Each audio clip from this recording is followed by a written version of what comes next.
capítulo 17, versículo 8.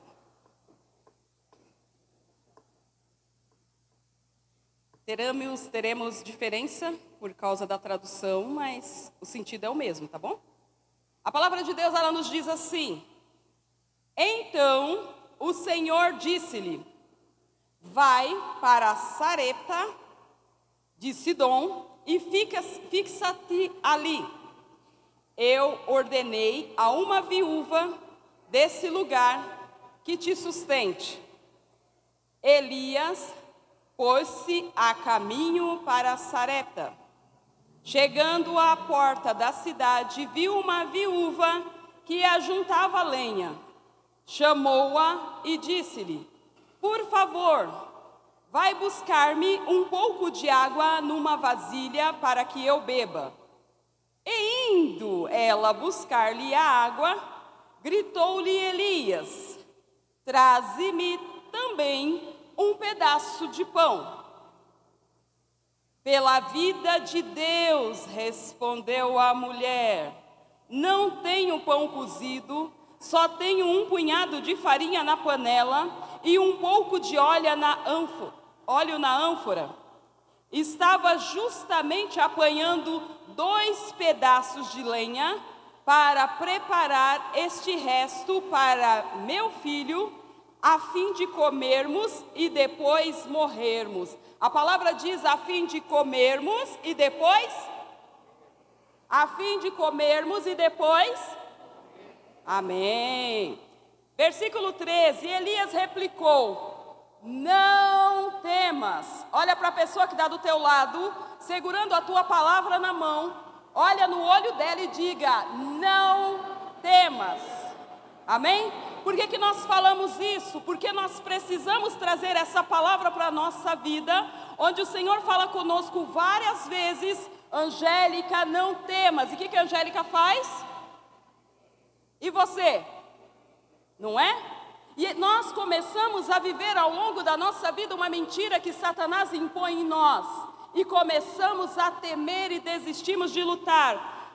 Continuando do versículo 13b, volta e faze como dissestes. Mas prepara-me antes com isso um pãozinho e traze-o para mim depois preparas o resto para ti e para o teu filho. Nós vamos parar aqui, vamos encerrar no versículo 14, amém? O profeta Elias, se nós voltamos um pouquinho da palavra, ele está num local, num lugar, aonde ele precisa se alimentar, mas a água secou e o corvo roubou um pedaço do pão que tinha para ele comer, então ele não tinha o que comer. Mas o Senhor, ele falou que daria a ele o que comer. E ele teria que procurar esta viúva. E aí eu volto aqui a citar a pedagogia de Deus nesse caso. Isso acontece com nós que somos servos, não é? Vocês vão perceber na prática. Essa semana eu estava meio triste, né? Desanimado, não é assim que fala? Estava meio que meditativa sobre as coisas que têm acontecido, as batalhas da vida. E aí você para conversando com o Senhor, né? Falei, poxa, Senhor, e ali fazendo minha meditação pela manhã, conversando com o Senhor. E aí, até conversei com um amigo, aí eu dizia, falei, não, hoje eu não estou afim de falar com ninguém, não, eu quero ficar no meu canto recolhido, falando somente com o Senhor. Que é a melhor pessoa para conversar quando você precisa, né? E aí, depois passou um tempo, aí esse amigo pegou e falou assim, tá melhor hoje? Eu falei, tô bem melhor. Aí ele pegou e falou assim, nossa, mas o que aconteceu? Eu encontrei pessoas piores do que eu. E aí eu percebi que o meu problema era tão pequeno perto daqueles, e aí eu me coloquei a ajudar. E é engraçado a pedagogia de Deus, né? Porque você está lá rezando, falando, ó Senhor, aí você começa a querer subir naquele murinho de lamentações, e aí ele vai lá e arruma uma pessoa com um problema maior do que o seu, e aí você desce do muro e começa a ajudar a pessoa, e aí ele vai tocando o seu coração e vai transformando. Dá uma olhada na história dessa mulher. A mulher estava se preparando para o quê? Para morrer, não era? Não é o que diz a palavra? Aí chega lá um homem, pede água. Água, tudo bem, né? Aí ele pede o quê mais? Um pedaço de pão. E a mulher, caramba, só tem um pedacinho que eu ia fazer para a gente terminar de comer, agora eu vou morrer mais rápido, né?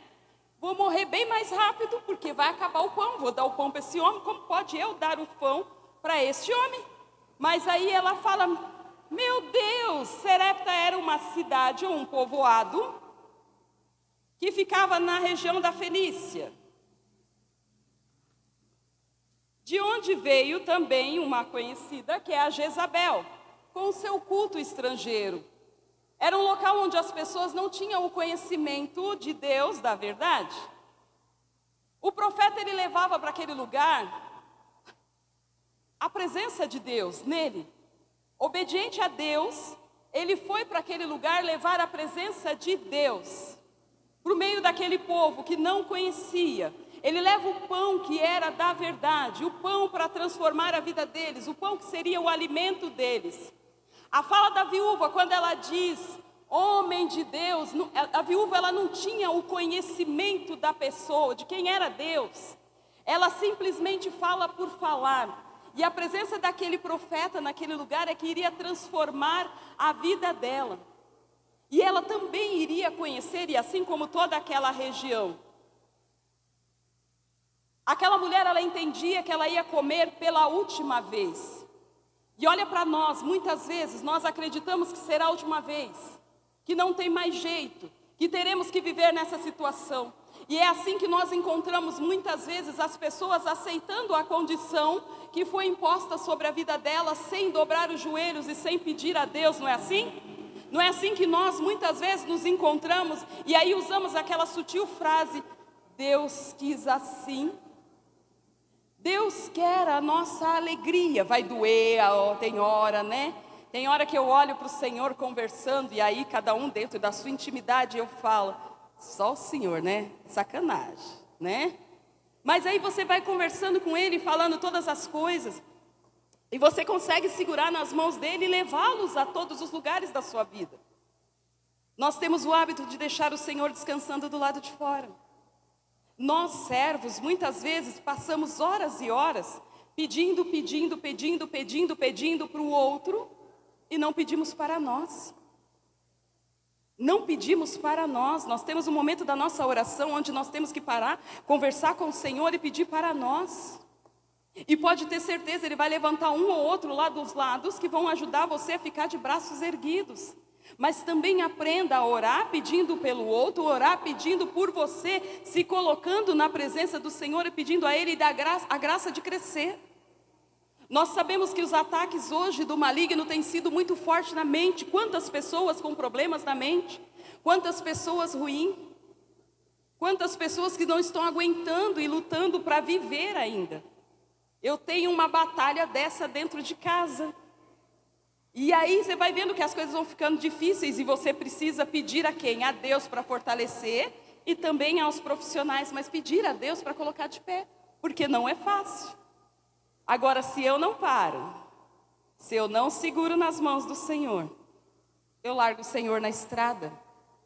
E da mesma forma que eu encontro pessoas para me levar a Deus, eu encontro pessoas para me tirar de Deus. E é o cuidado que nós temos que ter, porque é numa sutileza. O profeta apenas lhe pediu uma caridade, uma para aquela mulher. Assim como o Senhor, Ele vai pedir para cada um de nós uma caridade. Talvez a caridade que Ele vai pedir para você é para orar por alguém.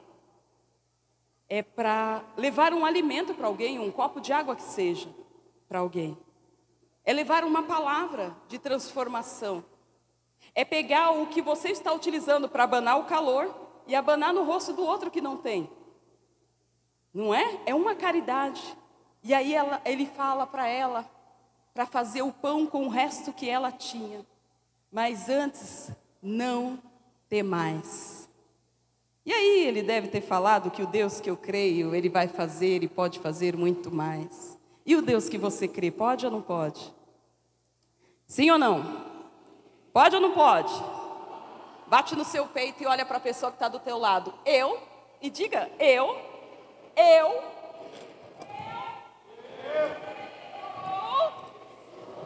Onde vocês estão? No rebanhão, né? De qual cidade? E eu creio que o Deus que eu sigo pode mudar a sua história, pode transformar o seu pranto em alegria.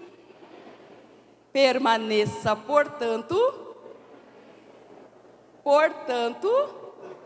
agora vamos melhorar esse portanto, né? Porque nós estamos numa festa da igreja que tem que ser pessoas animadas, concorda? Sim ou não? Não temos que ser animados, né? Um rebanhão. Diadema, o prefeito não liberou verba para as folias de carnaval na rua.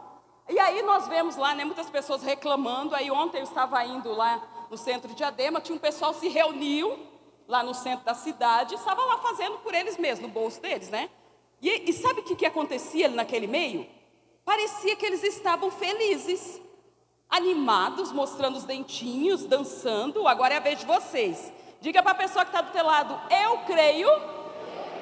Faltou os dentinhos, eu creio que o meu Deus pode mudar a sua tristeza em alegria, muita alegria. Se eu olho, eu te convido agora a ficar de pé. Se eu olho para Eclesiástico capítulo 2, versículo 6b, não precisa pegar, a palavra nos orienta a se colocar no caminho, amém? A palavra nos orienta a se colocar no caminho. Eu gostaria que você fosse ousado agora na sua oração e se coloque no caminho, na posição daquele que vai dar o primeiro passo.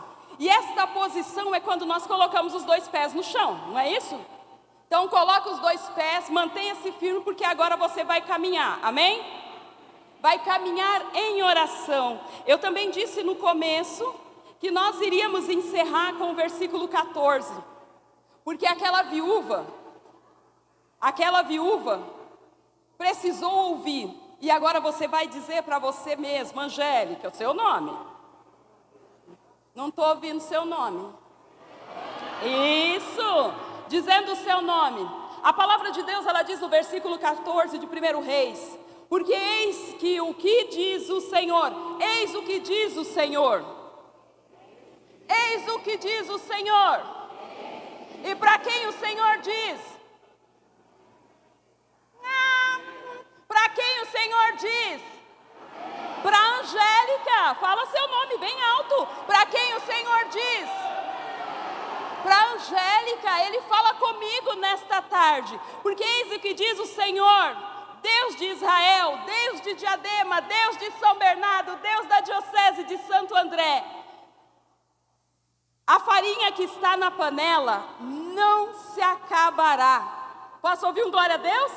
A farinha que está na panela não se acabará, e a ânfora do azeite não se esvaziará, até o dia em que o Senhor fizer chover sobre a terra. Se nós cremos na palavra de Deus, levanta a sua mão lá no alto e profetiza sobre a tua vida, que nada na tua vida há de faltar, que nada vai roubar a tua vitória, que nada vai roubar os teus pensamentos, que nada vai roubar a tua história. Convicto da palavra que o Senhor agora proclama sobre a nossa vida, nada há de faltar àquele que teme ao Senhor, aquele que busca ao Senhor, aquele que se coloca no caminho do Senhor, aquele que busca dia e noite o Senhor, que é capaz de transformar tudo na nossa vida e na nossa história. O Senhor que restaura as nossas forças, que nos visita nas nossas lágrimas, que sabe aquilo que tem passado nas nossas mentes. É o Senhor que fala para nós, permaneça firme, mas Ele não nos abandona, Ele permanece do nosso lado,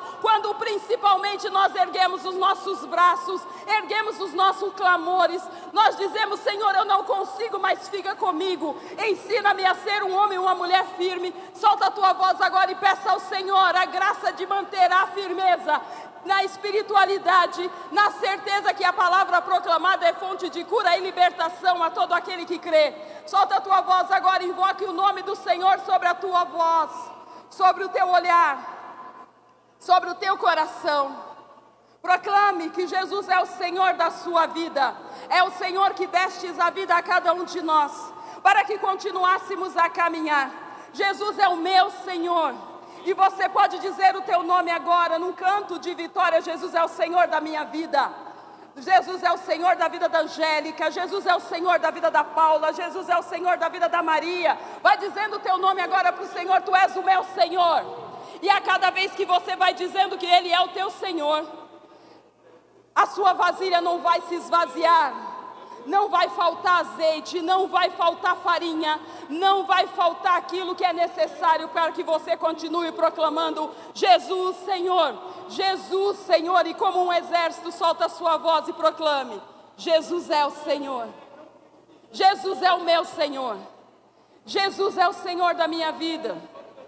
Algumas pessoas estão lembrando de conhecidos nesse momento. Vai proclamando Jesus agora, Senhor da vida deles. Vai clamando a liberdade espiritual da vida deles.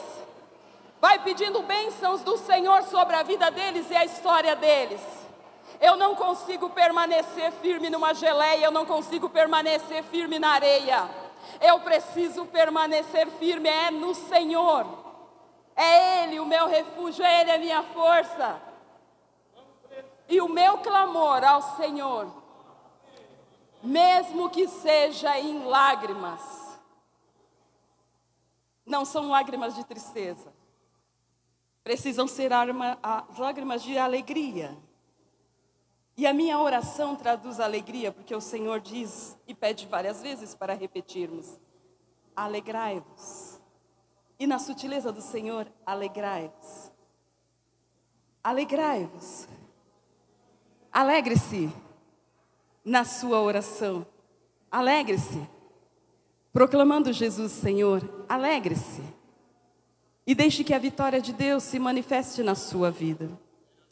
Porque Ele te conhece ainda desde o ventre da sua mãe. E Ele já te consagrava. Ele prometia que Ele ia te colocar de pé, que Ele ia restaurar a sua história. E quantas coisas, quando nós abrimos a palavra, Ele vem, segura na nossa mão e Ele nos restaura.